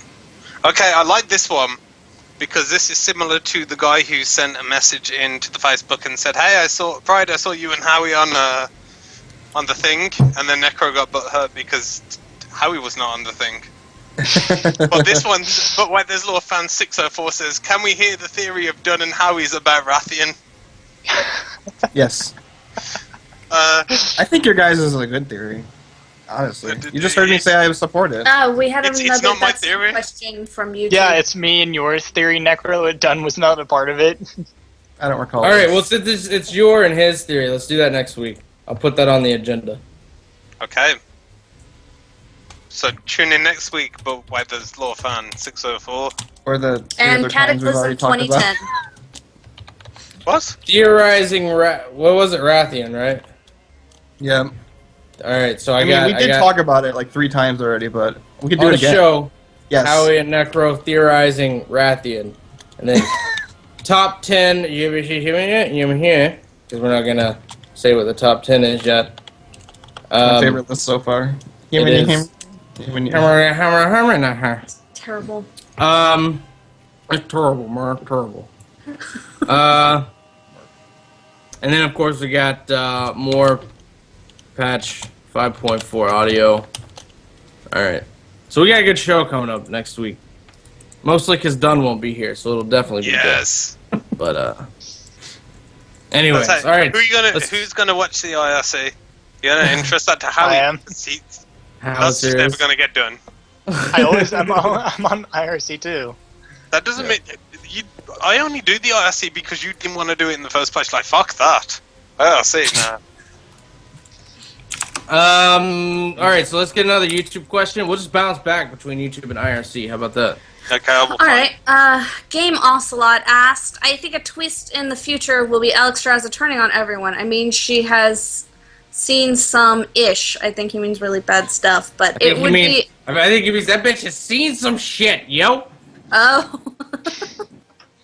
It would be a neat twist. What do you guys think, and who would take her place? Well, no one would take her place because we don't have dragon aspects anymore, right? That's true. Also, it's not going to happen, as we learned reading the end of Dawn of the Aspects 5.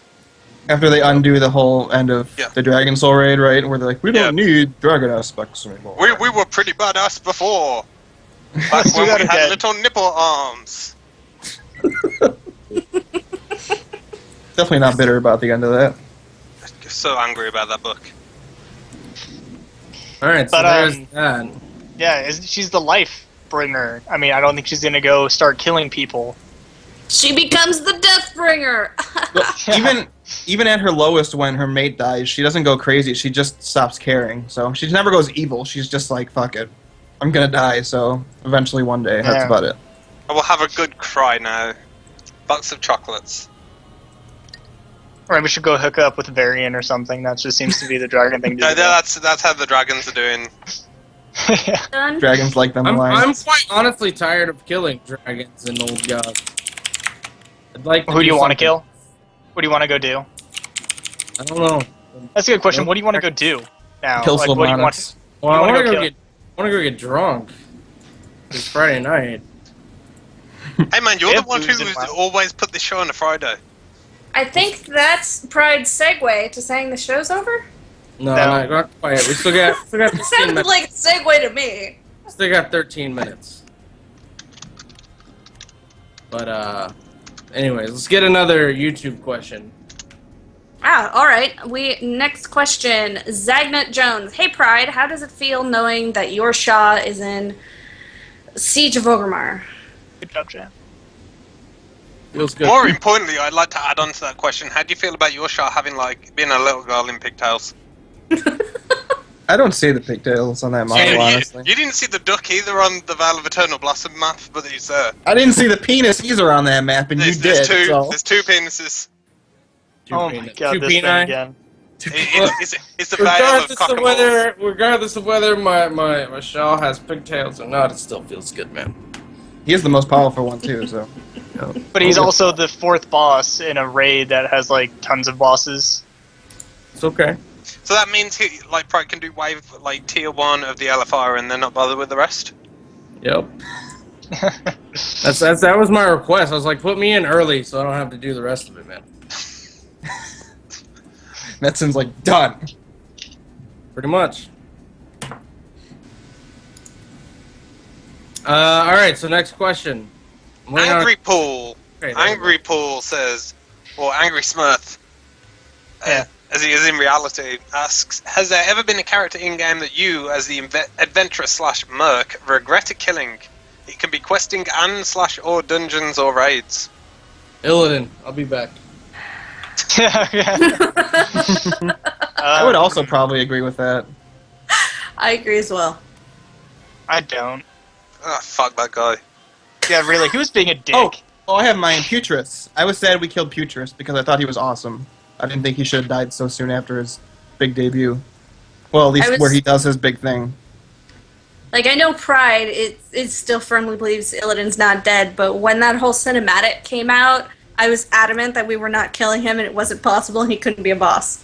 Because I liked him so much. Fuck Illidan. He's being a dick. Explain it. I don't care. I didn't want it to happen. The entire storyline upset me. Agreed.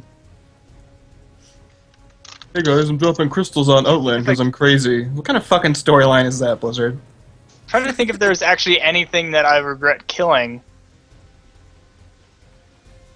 Hogger? No. Shit, you had that answered down. No. I am inclined to agree with Howie. Actually, you know what? Okay, just the other day. There was this guy. Actually, not just the other day, just a couple hours ago. I was doing that weekly thing for 5.3, collecting the barrels and the oil and stuff. There was a guy. A caravan turned over, oil everywhere, and there was an alliance character like picking up the oil. And he was like, basically, he stopped and then went to the other side to go pick up oil, so I could pick up oil. So you killed him. Death So I grip. killed him. Oh my god. Maybe I shouldn't have killed him. No, it's okay. PvP server. If it's red, it's dead. I thought you were going to We say the roll. Echo of Sylvanas in End Time. It wasn't really Sylvanas.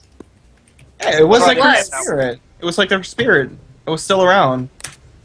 I like that fight. It was pretty cool. Yeah, that was fun. I don't I like want to seeing kill her. Garrosh. I like Garrosh. Yeah, Nazgrim for future Oh. death. I don't want to kill Nazgrim. Oh yeah, I do. Nazgrim. I'm gonna Why? be very pleased when Pretty he dies. satisfying. I'm gonna screenshot it and send it to you guys.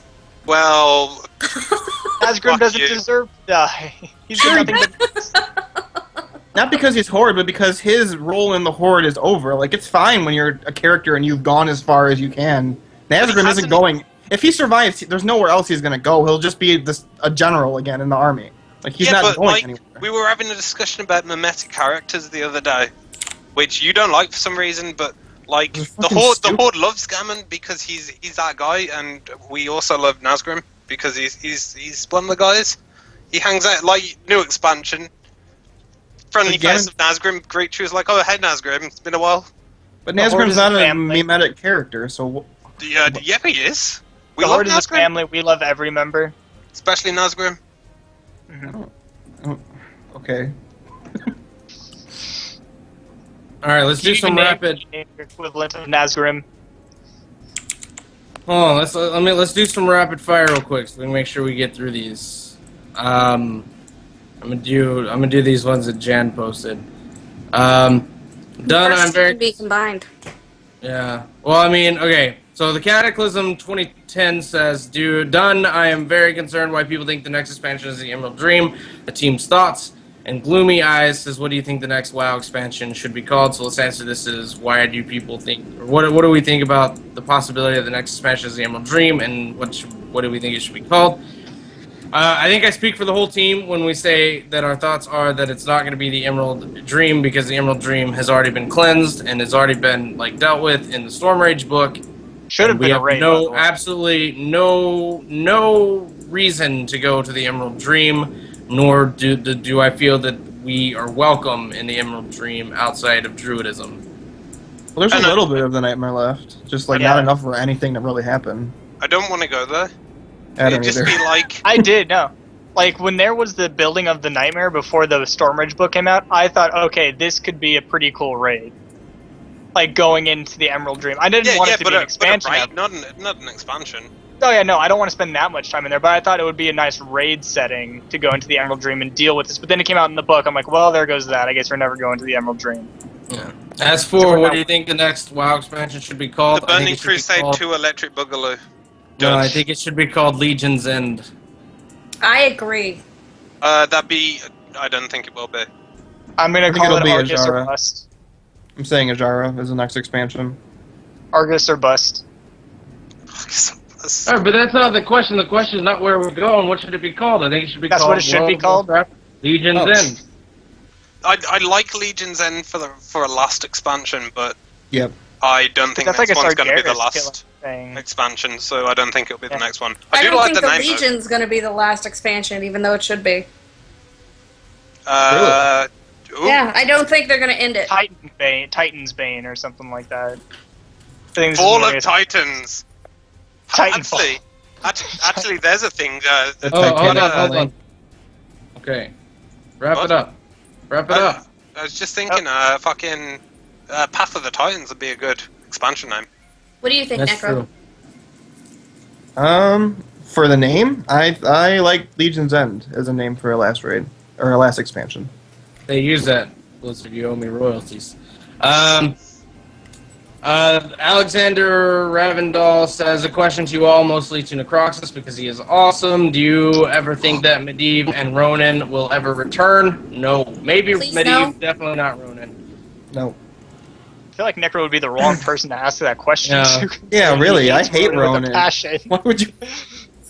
Cataclysm 2010. Oh, better question, Necro. I watched her whole Green Fire quest. Did what Illidan do eliminate Pride's theory on him coming back, or did I miss something? No, because it doesn't say what the untapped source of raw arcane power he found was. I assumed it was the vial, but they never say, so they could just easily Yes, bibbity they bobbity do. boo with something. No, they don't. They never say he dropped the vial. Says this is they don't say that he dropped the vial, but Kalthras specifically says it's very similar to what the Well of Eternity used to be. Yeah, raw Yeah. arcane energy. I mean, I guess if it's the vial, then it kind of puts a kink in the theory, but Not necessarily. But there's 3 vials. how many did he have left on his person? I thought it was just 3. the one. I'm fairly sure there were 3. But didn't he gave one to Lady Vash, right? Okay, so 2. And Kael'thas. So then there's one. Okay, then Yeah. so yeah. Am I wrong? I No, don't know. there's only one because you have the quest to get one from each person. Well, plus, he's still part demon, so I think there's a lot of loopholes to bring him back. Yeah, I mean, it can be easily manipulated to make it work both ways. Plus, it's Blizzard. Who knows what's going to They'll happen? bring you back and they won't explain it. They'll just say, boom, fuck Illidan. Yeah. And Pride all love it, so it's okay. Oh yeah, I'll have a nerdgasm. Even if he's staying next to Broxigar. Yeah. Can you guys do Halo lore at some point? No, fuck Halo. Agreed. We should bring back. Did you guys see the movie, the short movie they released for Halo? I Yes. did not. I thought it Which was one? amazing. It was pretty awesome. Just saying. I Which like one? Halo. Outside of that, do we have any more IRC questions done? We got 3 minutes. Sure we do. That one's already been asked. Do undead rot? If any undead is alive for too long, will they fall apart, or is there some sort of magic that holds them together? I That believe actually they sounds do like rot, something that you and- should send to Snapple. Well, I think they do rot according to their jokes, and they can also replace their own body parts, so it doesn't matter as long as they have new corpses. There was also that one quest in Vanilla. Do you guys remember that in Tears Fall Glades where there's this one undead? I think it's a woman, and she says something about the longer you're alive as an undead, like slowly your mind starts going crazy. They took it out, but it was only one reference to that. But I don't know if that's still canon or not. Well, they No, I took it didn't. out. They took it out because they probably didn't want that to be canonical. The only quest I remember from back in that time period is when the Forsaken sends us to go desecrate Thingy's Uther's grave. tomb. That's the one, Uther's tomb. All right, so we got this one. I got this one email. It's fairly long. Hopefully that'll be enough to end the show on. It says, "Hello, Boythers Lore crew. Hello. I am a bit confused after I did the full Pandaria questing and reputations and all that stuff. So here it is. Pandaria was part of a main land at some point. That is correct. The Calaxi were on a part of Pandaria when the Sundering happened. The Calaxi were around when the war between the Titans and the Old Gods took place, since they have known one. That is even before any of the mortal races came into the world. Not all the mortal races, but most of them, yes. The trolls were around. I'd like to Well. specify where he says Claxi, he means manted. Right. It says, now at the start of the Calaxi quest, the warrior that you free from the Ember tells you that his land was first a Mogu empire and that he was honored to kill him. So with that said, it would mean that the Mogu are older than the Calaxi, in this case the Mantid. What would mean... Oh god, okay, hold on. What would that mean, or what would they mean? Okay, what does it mean that the Mogu were around before the Calaxi arrived?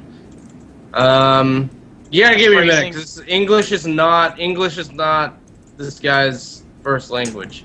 The I'm trying to Mogu- like half translate, half, and we don't hold that against you. Your English is not your first language. Don't feel bad if we have trouble reading your emails. Trust me, if I tried to write you an email in your language, it'd sound just as bad, if not worse. Okay, so I'm looking at it says, now at the start of, I'm going to read it word for word as it said. It says, now at the start of the Klaxi quest, the warrior that you free from the Ember tell you that his land was first a Mogu empire and that he was honored to kill him. So that said, it would mean that the Mogu are older than the Klaxi. That would mean they were around before the Klaxi arrived. So the Mogu Empire was up and running at the time of the Sundering, what also makes me wonder why the High Elves never told anything or ever saw a Mogu before. Well, a couple things. First, I'm assuming they said Klaxi instead of Manted, which that's a common mistake. A lot of people do that, but the Mogu could have actually existed before the Klaxi, the group, because the Klaxi was sort of put into place to regulate the Empress to make sure that everything was kosher with that. But the Mogu Empire had already fallen by the time of the Sundering. Right.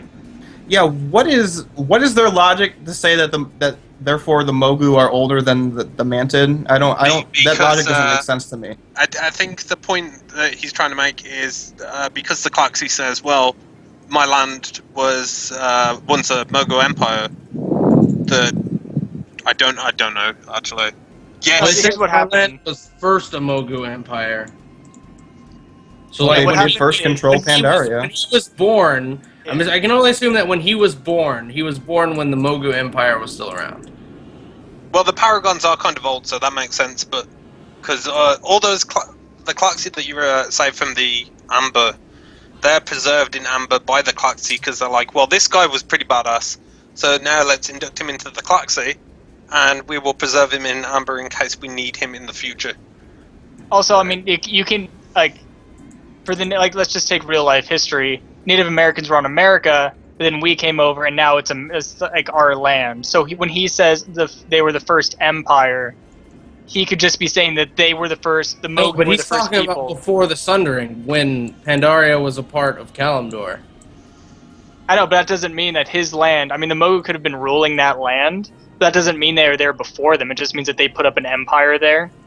They were the first people to really rule the land, because before that it was just random people, and they only answered to the old gods. The Mogu were the first people to actually lay claim to where they live. And it goes on. It says, it makes me wonder. I want to kind of tie the sentence. It says, but I try to put this together, but I don't see anything about the Mogu on the Eastern Kingdoms or Kalimdor or any other parts of the world. So my first thought was the Mogu came around, or started to rule Pandaria after it was ripped apart from the world during the Sundering. But if that is true, then they could not be an older race than the Klaxi. Well, I mean, they're Titan creations, no matter what. Right. Yeah. So, I mean, the whole thing that once he says the Manted were there before the Titans and everything, that right there proves to you that anything the Titans therefore created must be older, or must be younger than any race that was there before it. So no matter how you want to interpret that, it is impossible for It sounds like he's trying to ask, why are the Mogu and the Klaxi not talked about on other continents outside of Pandaria, if Pandaria was at one point combined with the rest of the world, which it was. Maybe, well, I think the simplest answer to get around that is the Mogu didn't want to extend that far. Yeah. Because the Klaxi are mentioned before. They were mentioned before Pandaria, like, the expansion was thought of. There's a book that talks about the Klaxi. It doesn't say that they're Klaxi, but it's pretty easy to assume. Which book is this? I don't remember the book. I just know it's there. Oh, okay then. I'll tell you what. Like these Q&A stuff, we don't like pre-research and refresh ourselves on it, so we're having to go from like memory. But I do remember that the Klaxi, or at least the Manted, rather, are mentioned to be like related to the Here, they're an offshoot. Peruvians Yeah. and Silithids and all those bug people. And so they're mentioned like before Myth of Pandaria, the expansion, before we rediscover Pandaria. As for the Mogu, that's true. The Mogu are not mentioned anywhere else, and I feel that's probably just because they were very centralized. More than likely, they were just very centralized, and they didn't have a lot of contact with the Night Elves or the Tauren. Well, I mean, Pandaria is a big place, and we hadn't heard of Vicryl until I think I have we the went to best Northrend. answer for this. Okay. It's because in 5.3 or in 5.2 when you're doing the legendary quest, Rathian basically says the Mogu were left where they were left for a purpose, and they were guarding the heart of Ysaraj. Like that's what they were created to sit there and guard that. So why they wouldn't go and roam before they went like crazy pants and thought that the Titans were gone and went all conquering. They were just chilling in the Vale, protecting that thing. Right. So they had no reason to go exploring. That makes sense. Anyways, that's going to do it here for us on But Wait, There's Lore this evening. We'll be back next week. We're going to be talking about the Rathian theory, more patch 5.4 lore, some theories on that, and then another top 10 list that will hopefully be really epic. We're not gonna say what it is yet, though. And I will see you all on the 20th. Yeah. And Dunn will be gone for 2 weeks. And actually, you'll see us on the 19th. I will see you all on the 19th.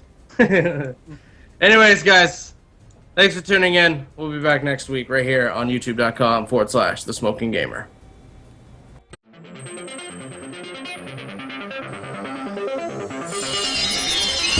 Hello and welcome to the Ozcast. Some people think that the art can use a little bit of polish, but you know what? Mechanics totally make us. Gentlemen, my name is Total Biscuit. Welcome to Content Patch. Hey, how's it going? You ready? Yes, get back to some more StarCraft 2 or Heart of the Swarm. You're watching J9 TV, where you learn to be a better gamer. Alright, everybody, welcome back. Super my guys, be prepared for the end. Hello, everybody. Markiplier here. We just hit 300,000. I'm not so proud.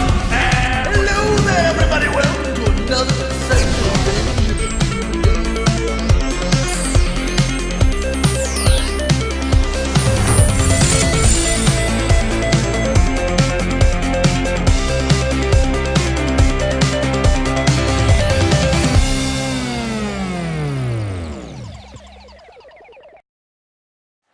Want to stay up to date with all the latest happenings around the Smoking Gamer and its crew?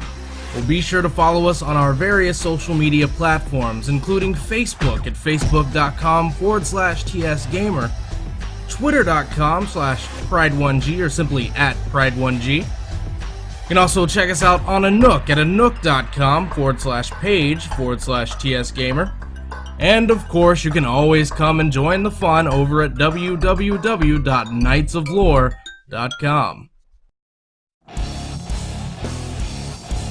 Thanks for listening to But Wait, There's Lore. Show your support in the real world by picking up one of our brand new Season 6 But Wait, There's Lore series t-shirts, only at printonblack.co.uk. Order before July 31st for a chance to win this exclusive TSG Jade logo shirt.